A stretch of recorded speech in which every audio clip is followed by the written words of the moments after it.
ดใจเด้อนางอดสาหยังออกกำลังกายน้องอย่าเฝ้าแน่งนายรอให้อายหาเงินพอก่อนอายจะซื้อรถถ้าพอซื้อสดบางเธอกะพรให้น้องนั่นเกียมนั่งซ้อน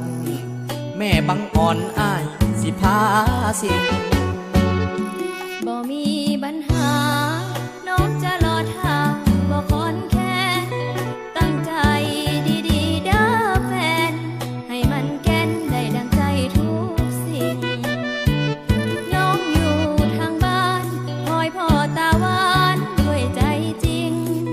หัวอกของลูกผู้หญิงฮักจริงบ่มีเปลี่ยนแปลงถามน้องแน่ล่ะขวัญตาอยากได้รถยังตอบอายดังๆน้องอยากได้รถฮักแท้อยากได้รถไถ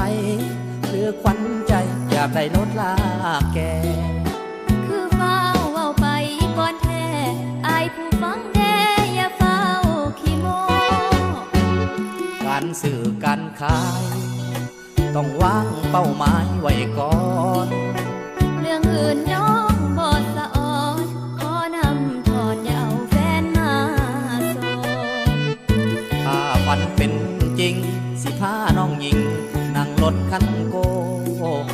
ประกาศใส่มากกว่าโลพาน้องแล่นโซให้คนสาดัวบาน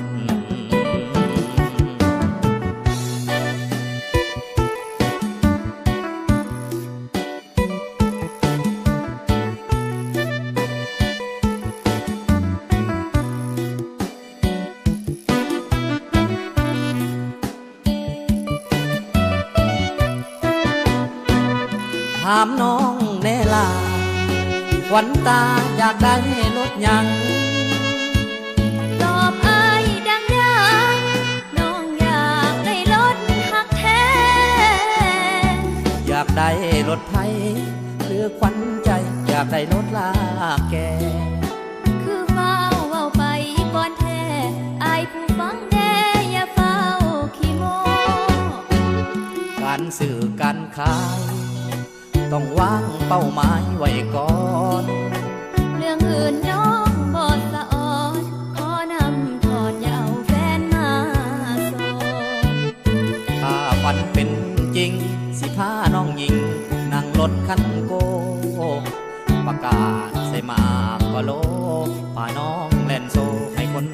สาดัวบาน